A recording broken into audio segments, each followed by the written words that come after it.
Good morning, students.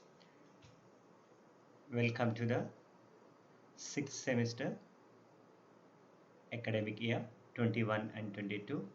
So, in the final year chemistry, paper 6, we are going to discuss about inorganic polymers as the first chapter. Okay, so here in the as you already know, what are polymers? Polymers is a common word or the common topic you have studied in your PUC classes. The word polymer means poly means many, mer means one unit is called as mer. So therefore, a compound which consists of repeating unit. So here that is why it is called as what polymer. So in the polymers, in the case of polymers, carbon as the backbone in the case of organic polymers. So here these polymers are mainly two types. One is a synthetic polymer or the artificial polymer, and other one is a natural polymer. So if you see silk, cotton, so these are all the common or the familiar examples for what? Natural polymers. Whereas PVC, polyethylene or polythene, PET bottles, PET. So these are all examples for synthetic polymers. So in here, in this topic, you are going to study about inorganic polymers. So far, you are familiar with organic polymers. So now when you come to the final year, you have to study about the inorganic polymers. What is meant by inorganic polymer and what are the how you are going to prepare the inorganic polymers and what are the properties of the different inorganic polymers and what are the applications of these inorganic polymers. So here, as you have studied about the organic polymers, so carbon is the backbone of organic polymers, whereas in the case of inorganic polymers, silicon is the backbone. So here, wherever there is a carbon, here you can see silicon. So therefore, why silicon forms a polymer? So silicon is similar to carbon, having 4 electron and its valence shell, or silicon is tetravalent. So that is why it will forms the, so it will combine with many units and it will form a polymer. So here in this topic we will focus on what are the general properties of inorganic polymers. So these inorganic polymers, most of them do not burn but only soften or melt at high temperatures. Okay. So therefore usually what is the special property or the unique properties of the polymers? So just when you bring these polymers near to the flame or near to the fire, it will become very soft. As you have seen in the case of plastics, is a very common example for the organic polymers. Okay, next. So here, whereas inorganic polymers, so they do not soften or melt at high temperatures. Okay, so they will only soften at high temperatures and they do not melt at a low temperatures. Okay, then inorganic polymers have cross-linked structures with many covalent bonds. So what is my cross-linked structures? So here the linear polymers are joined by a in between an atom so that it will become a cross-linked. So when it will be cross-linked, it will be stiffer and more harder than that of the organic polymers. So these inorganic polymers will dissolve in polar solvents. What are polar solvents? Water as a polar solvent. So it will be dissolved in the polar solvents. So these are less ductile than organic polymer. You know what about the ductility? The ability of a substance or a species or a metal to drawn into wires is nothing but the property of ductility, and metal is said to be ductile in nature. So these are less ductile than that of the organic polymers. These have the structures which are purely crystalline or purely amorphous. So therefore, these inorganic polymers are crystalline in nature, whereas organic polymers are partly crystalline or the partly amorphous.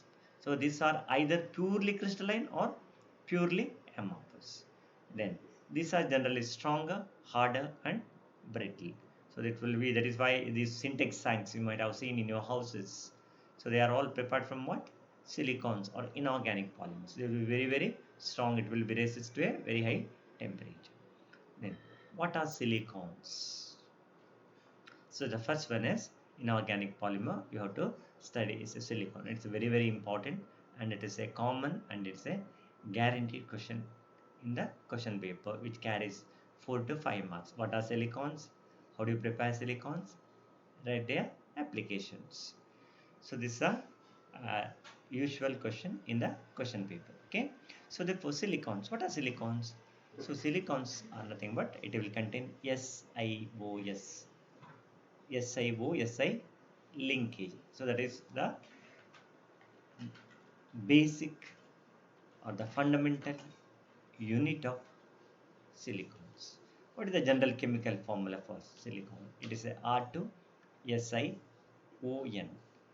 So here R can be either methyl group or ethyl group or any of the organic allyl or aryl species of the radicals.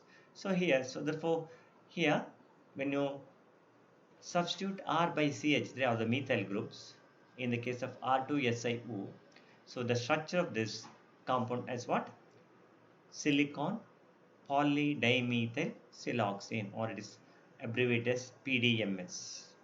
So how you are going to prepare silicons?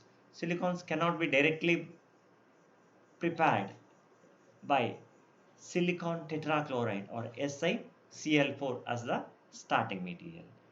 What happens if you use it? All the 4Cl are replaced by, when it undergoes hydrolysis, replaced by OH, and still on further condensation or evaporation of water, it will be reduced to silica or SiO2. So that is why straight away you can't prepare silicon starting from silicon tetrachloride.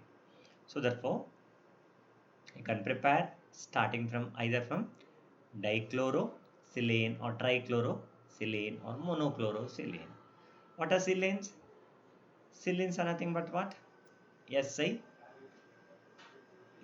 is a silane, whereas here it is a SiCl4. Okay, so in this it is a dichloro. How you can prepare the dichlorosilanes? When you have to take silicon tetrachloride as the starting material. So when you treat this with a Grignard reagent or MgCl, so here you are getting dialkyl dichlorosilane. There are two alkyl groups are there, two chlorine groups are there. So therefore two chlorine atoms are there, two alkyl groups are there. So the name of the compound is dialkyl dichlorosilane. What is silane? SiH4 as a silane. What is methane? CH4. If you replace carbon by Si, now methane will become silane. When you replace all hydrogen atoms by 4Cl, it is a silicon tetrachloride. So when you replace 2, it is a dialkyl dichlorosilane. Okay, and other product is magnesium chloride. And second one is what? Hydrolysis. What is hydrolysis? It's a reaction with water. So here you have to replace that Cl by OH. So just focus or observe the equation. What you have to do is you have to replace the Cl by OH. So you have to treat it with water, or it should undergo hydrolysis. So that's what I will get. So here Cl will be replaced by OH and the other product is HCl. And the third one is condensation. What you have to do condensation? You have to remove the water of hydration and you have to place oxygen atom in between the two silicon atoms, right? So therefore it should undergo condensation. So that is during the polymerization reaction. What happens? It undergoes condensation and by eliminating of water molecules. So therefore polymerization continues and the length of the chain increases and you are getting a straight or linear polymer containing SiO(SiO) linkage with two alkyl radicals which are attached to silicon. You can see silicon is tetravalent. It is, there are 4 bonds are present around silicon. So therefore that is how you can study the preparation or synthesis of silicons. So next one is what? hydrolysis. If you can take dialkyl, you can also take what? Trichloro monoalkyl trichlorosilanes. So therefore, what happens here? How we can prepare this? Starting material is same, but so here when you reacts with a Grignard reagent, only one of the Cl is replaced by R, and you're getting what? Alkyl trichlorosilane. What happens when it undergoes hydrolysis? So here when it hydrolysis, only Cl of ECl is replaced or substituted by OH. Just you see the mechanism. Okay, what happens when Cl is OH is substituted there, and hydrogen chloride is the other product. So that is the step. So these are all the common routine steps. First one is reaction with the Grignard reagent. Second one is hydrolysis. Why have to treat with the Grignard reagent? To substitute Cl by R. So that is the we have to focus. Why you should undergo hydrolysis? To replace Cl by OH group. Okay. Next, what is the next one is what? Condensation. What is condensation? To make it the chain smaller and smaller. How are you going to condense it?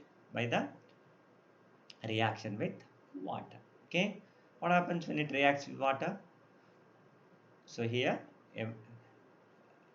two species or two molecules will be coming closer or bring together. What happens? A molecule of water is eliminated, and when a molecule of water is eliminated, you can see a chain of silicons.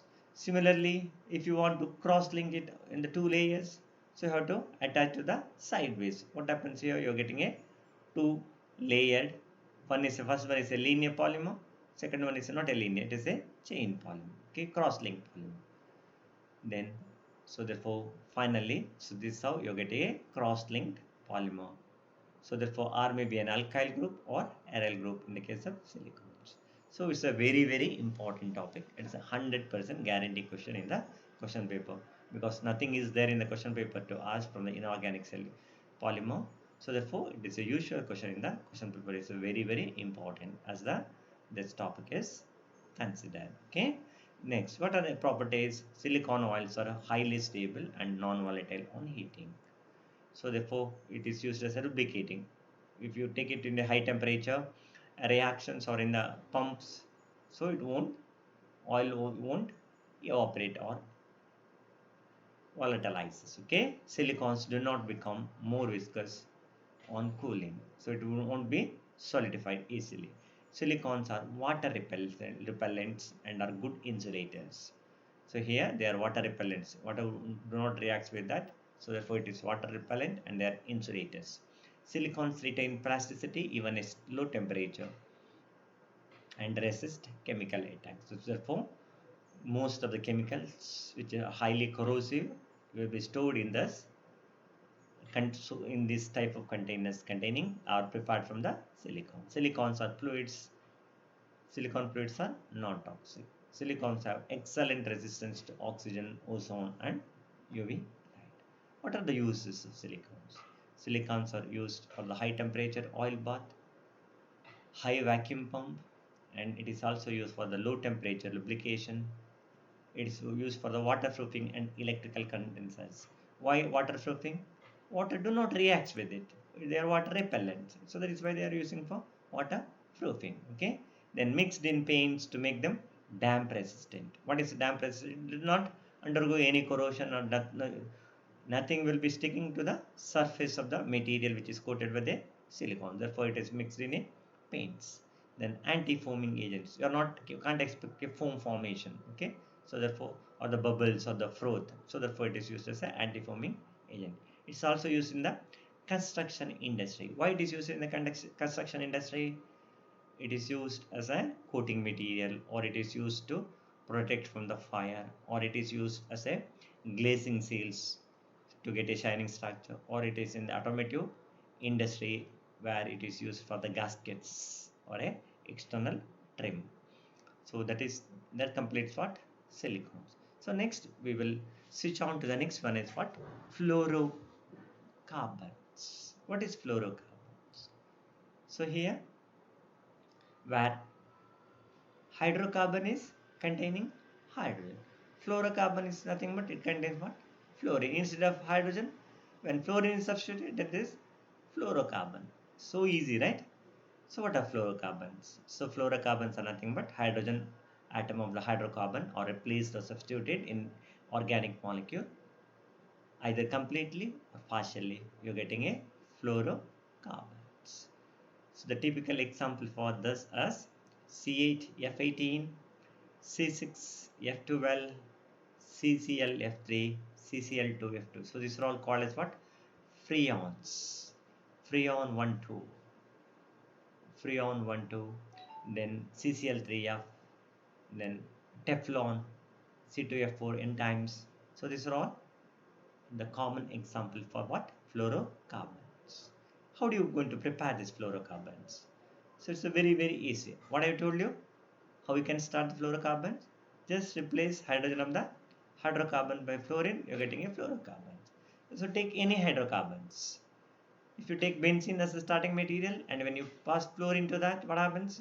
When you heat it in the inert atmosphere containing helium gas, where copper is used as a catalyst, all the hydrogen atoms of the hydrocarbon are replaced by fluorine and you're getting C6F12. There is a double bond is present in the case of carbon, right? When hydrogen is present, alternate in the case of benzene. Whereas here you require 12 for one hydrogen atom, you require 2 fluorine atom when there is no alternate single and double bonds are present. Therefore, it is a C6F12 plus 6HF. Similarly, for the methane, it is CH4. When it is treated with fluorine, you are getting CF4 and HF. Okay, I think you might have understood this topic. Okay, then CCl4 plus hydrogen fluoride, you're getting CCl2F2 plus hydrogen chloride. Chloroform plus hydrogen fluoride in the presence of antimony pentafluoride, you're getting CHF2Cl plus HCl. And here also CHF2Cl plus, you're getting C2F4 plus HCl. And freons, you're getting when n number of C2F4 undergoes polymerization.